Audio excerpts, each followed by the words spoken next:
Smallest prime factor of number till n। हमें एक n दिया होगा, हमें 1 से लेकर n तक के हर एक एलिमेंट का स्मॉलेस्ट प्राइम फैक्टर रिटर्न करना है। 1 हमारा प्राइम नंबर नहीं है तो 1 के केस में हमें 1 रिटर्न करना है। 2 के केस में 2 हमारा प्राइम है और इसका स्मॉलेस्ट प्राइम फैक्टर भी 2 ही है। 3 हमारा प्राइम नंबर है और इसका स्मॉलेस्ट प्राइम फैक्टर भी क्या है, 3 है। 4 हमारा प्राइम नंबर नहीं है, इसका स्मॉलेस्ट फैक्टर क्या होगा, हम 4 को कैसे लिख सकते हैं, 2 × 2, तो इसका स्मॉलेस्ट प्राइम फैक्टर क्या होगा, 2। 5 का होगा 5, 6 को कैसे लिख सकते हैं, 2 × 3, तो स्मॉलेस्ट प्राइम फैक्टर क्या है इसका, 2। 7 7, 8 का भी 2, 9 के केस में क्या होगा, 3 × 3 3, 10 के केस में क्या होगा, 2 × 5 तो 2। तो इस तरह से हमें जो भी n दिया होगा, हमें 1 to n तक के हर एक नंबर का स्मॉलेस्ट प्राइम फैक्टर, बेसिकली ये वाला वेक्टर हमें रिटर्न करना है। एक तरीका तो क्या है, हम हर एक नंबर ले, उसके प्राइम फैक्टर्स निकालें और फिर उन प्राइम फैक्टर्स में जो भी सबसे छोटा हो वो हम स्टोर कर लें। इसके लिए हमें टाइम कितना लग जाएगा, हमारे n नंबर्स हैं, एक नंबर के प्राइम फैक्टर निकालने के लिए हमें कितना टाइम लगता है, स्क्वायर रूट ऑफ n लगता है, हमने लास्ट वीडियो में डिस्कस किया था।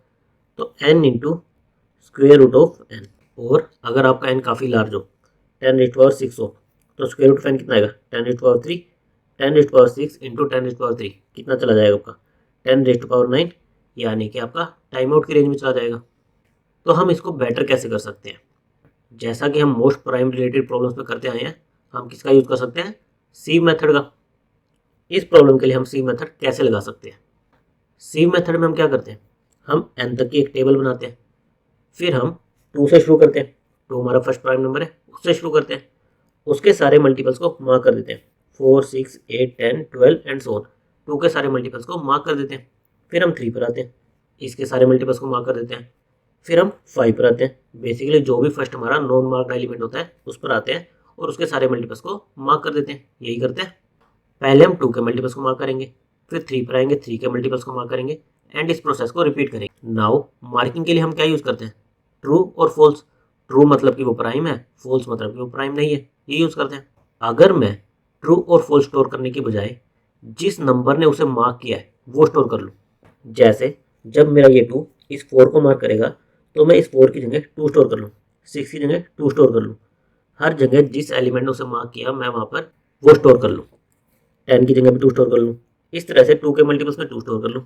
फिर 3 का मल्टीपल, 6 को तो ऑलरेडी 2 ने मार्क कर दिया, एक छोटे प्राइम नंबर ने मार्क कर दिया। 9 बचा, 9 पर मैं 3 स्टोर कर लूँ जिसको ये मार्क करेगा। सिमिलरली 12 को क्या होगा, मैंने 2 मार्क कर चुका होगा, लेकिन 15 को मार्क नहीं किया होगा तो मैं 15 पर 3 स्टोर कर लूँ। तो इससे क्या होगा, मेरा हर एक नंबर के लिए जो सबसे छोटा प्राइम नंबर होगा वो स्टोर हो जाएगा। नॉर्मली हम क्या करते हैं मार्किंग के लिए, ट्रू या फॉल्स का यूज़ करते हैं, लेकिन अगर हम जिस नंबर ने उसे मार्क किया है, जैसे 2 ने मार्क किया है तो 2, 3 ने मार्क किया है तो 3, वो नंबर स्टोर कर ले, तो वो बेसिकली क्या हो जाएगा उस नंबर के लिए, उसका स्मॉलेस्ट प्राइम फैक्टर। स्टार्टिंग में हम एक n साइज की टेबल बना लें। जनरली हम टेबल में क्या करते हैं, हर एक एलिमेंट को ट्रू करते हैं, लेकिन इसके लिए हम क्या करें, हर एक एलिमेंट को उसके इंडेक्स से, जैसे 1 पर 1, 2 पर 2, 3 पर 3, 4 पर 4, 5 पर 5 एंड सो ऑन, हर एक इंडेक्स पर वो एलिमेंट स्टोर कर दें। फिर हम क्या करें, हम 2 से शुरू हो जाए, जो भी 2 के मल्टीपल है, 2 4 6 8 10, इन सब पर हम 2 स्टोर कर दें। 12 पर भी 2, 14 पर भी 2, 16 पर भी, 18 पर भी, 20 पर भी, 22 पर भी, 24 26 28 30, इन सब पर हम 2 स्टोर कर दें। क्यों, क्योंकि ये 2 के मल्टीपल्स है, तो जब हम 2 से मार्क करना शुरू करेंगे तो 2 इन्हें मार्क करेगा। फिर हम नेक्स्ट अनमार्क्ड, बेसिकली 3 पर है, फिर 3 के जो मल्टीपल है उन सबको 3 से रिप्लेस करना शुरू करें। हम पहले आएंगे यहाँ पर, ये ऑलरेडी मार्क है, ये 2 ने मार्क ऑलरेडी कर दिया है तो हम इसको इग्नोर कर देंगे। हम आएंगे 9 पर, हम यहाँ पर 3 स्टोर कर देंगे। आएंगे 12 पर, 12 ऑलरेडी 2 ने मार्क कर दिया है, हम आएंगे 15 पर, 15 की जगह कर देंगे 3। 18 ऑलरेडी मार्क है, 21 पर 3 स्टोर कर देंगे। 24 मार्क है, 27 पर 3 स्टोर कर देंगे। 30 हमारा मार्क्ड है। फिर हम आएंगे नेक्स्ट एलिमेंट पर, नेक्स्ट एलिमेंट हमारा क्या होगा, 4, ये होगा, लेकिन 4 पर हम देखेंगे कि 4 स्टोर नहीं है, 2 स्टोर है। हमने स्टार्टिंग में टेबल में क्या भरा था, उस इंडेक्स पर सेम वैल्यू, यानी यहाँ पर हमने स्टार्टिंग में 4 भरा था, लेकिन अब ये वैल्यू इस इंडेक्स के इक्वल नहीं है। इसका मतलब क्या है कि ये वैल्यू ऑलरेडी किसी प्राइम नंबर ने मार्क कर दिया है, तो हमें इसको इग्नोर करना है। हमें नेक्स्ट वैल्यू 5, इस पर आना है। 5 पर क्या है, मेरा 5 स्टोर है, यानी कि ये अभी किसी ने मार्क नहीं किया है। अगर इससे किसी छोटे नंबर ने मार्क किया होता तो यहाँ पर 5 की जगह वो छोटा नंबर होता। अभी यहाँ पर 5 है, इसका मतलब है कि इसे किसी ने मार्क नहीं किया है। तो सेम प्रोसेस मुझे इससे शुरू करना है 5 से, फिर 10 देखना है, 10 मेरा ऑलरेडी मार्क है, 50 मेरा ऑलरेडी मार्क है, 20 मेरा ऑलरेडी मार्क है, 25 ये मार्क नहीं है।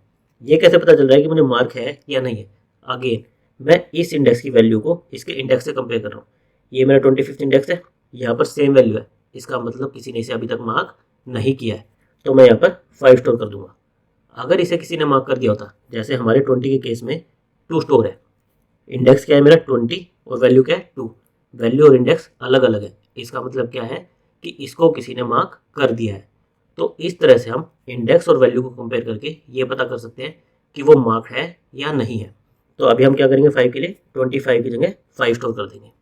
फिर हम आएंगे हमारे नेक्स्ट अनमार्क्ड एलिमेंट पर, वो क्या होगा हमारा 7 होगा, क्योंकि ये तो 6 है, 6 पर 2 स्टोर है यानी कि ये मार्क्ड है। ये 7 है, 7 पर 7 स्टोर है यानी कि ये अभी मार्क नहीं हुआ है। हम आए 7 पर, 7 इंटू 7 कितना होता है मेरा 49 होता है। और सेम मेथड में हमने देखा था, हम ये प्रोसेस कब तक करते थे, ये मार्किंग का प्रोसेस कब तक करते थे, जब तक मेरा ये वैल्यू इंटू वैल्यू 7 इंटू 7 जब तक मेरा n से छोटा हो। n मेरा कितना है 30 है और 7 इंटू 7 कितना आया 49 यानी कि ये बड़ा आ गया। तो हमें इस प्रोसेस को स्टॉप कर देना है और ये हमारा फाइनल सीव एरे हो जाएगा इस प्रॉब्लम के लिए। तो हमने ये एरे कैसे बनाया, हमने पूरा सीव जो मेथड था हमारा वही फॉलो किया, बस स्टार्टिंग में क्या किया, सबको ट्रू मार्क करने की बजाय 1 to n ये वैल्यूज हमने इनमें डाल दी। फिर हमने क्या किया, हम जिस एलिमेंट को मार्क कर रहे थे, जैसे हम 2 से 4 को मार्क कर रहे थे, तो हमने 4 को फॉल्स करने की बजाय उस पर वो एलिमेंट स्टोर कर लिया, यानी 4 पर हमने 2 स्टोर कर लिया, 6 पर 2 स्टोर कर लिया एंड सो ऑन। साथ में हम सी में क्या करते थे, हर एक इंडेक्स पर जाते थे, ये चेक करते थे कि वो प्राइम है या नहीं है, उसके बेसिस पर उसके मल्टीपल्स को मार्क करते थे। हमने ये चेक करने के लिए कि ये एलिमेंट प्राइम है या नहीं, इसके लिए कैसे यूज़ कर रहे हैं, हम इंडेक्स और उसकी वैल्यू को कंपेयर कर रहे हैं। जैसे 5 पर अगर वैल्यू 5 है यानी कि ये अभी मार्क नहीं हुआ है, ये अभी मेरा प्राइम है, मुझे इसके मल्टीपल्स को मार्क करना है। और जैसे 4 था, यहाँ पर वैल्यू चेंज हो गई यानी कि ये मार्क हो चुका है, तो ये प्राइम नहीं है, ये किसी का मल्टीपल था। तो इस तरह से हमने ये सी वैल्यू हमारा रेडी कर लिया। अब अगर हमसे पूछा जाए कि इस नंबर का मुझे स्मॉलेस्ट प्राइम फैक्टर बता दो, जैसे ये है 28 का स्मॉलेस्ट प्राइम फैक्टर क्या है, जो इस पर वैल्यू स्टोर है 2, 28 का क्या हो जाएगा 2, 29 का जो उस पर वैल्यू स्टोर है 29, 19 का 19, 18 का 2, 17 का 17, 7 का 7, 8 का 2। तो इस टेबल में क्या स्टोर है, हर एक नंबर के लिए उसका स्मॉलेस्ट प्राइम फैक्टर। तो सिंपली एक नंबर के लिए हम कैसे निकाल सकते हैं, वो 1 में, और अगर हमें 1 to n ये सारे रिटर्न करने हो तो हम क्या करें, ये जो हमारी टेबल बनी ये टेबल एज इट इज़ हम रिटर्न कर दें।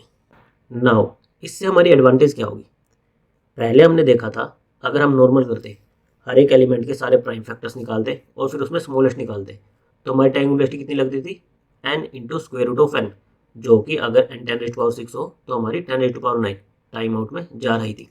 लेकिन सी मेथड की टाइम वेस्टिंग कितनी होती है, ये टेबल बनाने के लिए सी मेथड की टाइम वेस्टिंग कितनी होती है, n into log of n। अब अगर हमारा n 10⁻6 हो तो हमारा log ऑफ n कितना आता है 20, और इसका भी अगर मैं log लूँ तो ये किसके इक्वल आएगा 5 के इक्वल। तो अब हमारी टाइम वेस्ट किस में आ जाएगी 5 इंटू 10⁻6, जो कि एक्सेप्टेबल रहेगी। तो इस तरह से हम सीव मेथड का यूज़ करके हमारी प्रॉब्लम को ऑप्टिमाइज कर सकते हैं। इसका कोड कैसा रहेगा, हमने जो सीव मेथड के लिए कोड लिखा था हम उसी को मॉडिफाई करेंगे। हम उसमें क्या करते थे, एक n+1 इस साइज़ का वेक्टर लेते थे, फिर हम क्या करते थे यहीं पर इसको ट्रू से इनिशियलाइज कर देते थे। लेकिन अब हमें क्या करना है, हर एक इंडेक्स पर सेम वैल्यू रखनी है, यानी कि 1 2 3 4 5 6 इस तरह से वैल्यू रखनी है। तो हमने क्या किया, एक n साइज का लूप चला दिया 1 to n, और ith इंडेक्स पर i वैल्यू ये पुट कर दी। तो हमने इनिशियलाइजेशन पार्ट में ट्रू की जगह इस तरह से हमारी वैल्यू को इनिशियलाइज कर दिया। फिर हम क्या करते थे, हम 2 से लेकर स्क्वायर रूट ऑफ n यहाँ तक लूप चलाते थे, और उसके अंदर क्या चेक करते थे कि ये मेरा प्राइम नंबर है या नहीं है, कि इसकी वैल्यू अभी ट्रू है या नहीं है। ट्रू का मीनिंग क्या था कि प्राइम नंबर है। अब हम कैसे चेक कर रहे थे कि इस इंडेक्स पर ith इंडेक्स पर वैल्यू क्या है, आई है, यानी कि अभी मार्क नहीं हुआ है और मेरा प्राइम नंबर है। तो हमें यहाँ पर एक एडिशनल चेक लगाना पड़ेगा कि अगर हम ith इंडेक्स चेक कर रहे हैं तो उस पर वैल्यू अगर आई है तो ही वो प्राइम नंबर है और हमें उसके मल्टीपल्स को मार्क करना है। इनर लूप में हम क्या करते थे, j equal to i into i यहाँ से शुरू करते थे, जब तक n से छोटा है उसमें j equal to j plus i, इस तरह से लूप लगाते थे। और उसके अंदर क्या करते थे, हम इसके मल्टीपल्स को मार्क करते थे। बेसिकली क्या लिखते थे, c of j equal to false, ये लिखते थे कि ये प्राइम नंबर नहीं है। लेकिन अब हमें क्या करना था, जिस भी नंबर ने सबसे पहले उसको मार्क किया हो वो नंबर स्टोर करना था। जैसे 6 को अगर 2 ने मार्क कर दिया और 3 दोबारा से 6 पर आ रहा है तो हमें उसको चेंज नहीं करना है, वहाँ पर 2 ही स्टोर करना है। इसके लिए हम क्या चेक कर रहे थे कि उस इंडेक्स पर, जो इंडेक्स हम कंसीडर कर रहे हैं, मान लो 6 इंडेक्स कंसीडर कर रहे हैं, उस पर अभी वैल्यू क्या है। अगर 6 है तो इसका मतलब है कि वो अभी तक मार्क नहीं हुआ है और हमें इसमें ith जिस प्राइम नंबर के लिए हम लूप चला रहे हैं वो वैल्यू स्टोर करनी है। अदरवाइज अगर हमारी वैल्यू डिफरेंट है, इसका मतलब क्या हुआ कि वो पहले मार्क हो चुका है, हमें इसे अपडेट नहीं करना। तो हमारे इस इनर लूप के अंदर क्या हो जाएगी, हम जहाँ पर मार्क कर रहे थे उससे पहले हमें एक इफ कंडीशन लगानी पड़ेगी कि ये नंबर ऑलरेडी मार्क तो नहीं हो चुका है, अगर नहीं हुआ है तो इसमें आई ये स्टोर कर दो। तो हमने बस क्या किया, हमारा इनिशियलाइजेशन का तरीका और हमारा मार्किंग का तरीका ये बदला, बाकी पूरा का पूरा हमने कोड स्ट्रक्चर क्या रखा, जो हमारा ओरिजिनल सी मेथड होता था वही। नाउ हमारी प्रॉब्लम क्या थी, smallest prime factors 1 to n ये सब फाइंड आउट करने थे। तो हम इस सीव को SPF स्मॉलेस्ट प्राइम फैक्टर इससे भी रिप्लेस कर सकते हैं। हर जगह हम सीव की जगह क्या लिखते हैं, स्मॉलेस्ट प्राइम फैक्टर। बेसिकली क्या इंडिकेट करेगा कि ये जो हमारा वेक्टर है इसमें हर एक नंबर का स्मॉलेस्ट प्राइम फैक्टर स्टोर है। तो हमने सीव की जगह हर जगह पर क्या लिख दिया, SPF। हमारी टाइम वेलोसिटी क्या आई, n into log of n, जो कि हमारे सी मेथड की टाइम वेलोसिटी होती है। और स्पेस हमें कितना लगेगा, हमें एक वेक्टर चाहिए होगा सी वैरे बनाने के लिए, तो हमारा स्पेस लगेगा ऑफ n। इस प्रॉब्लम का प्रैक्टिस लिंक डिस्क्रिप्शन में, आप वहाँ से इसकी प्रैक्टिस कर सकते हो। Thank you guys.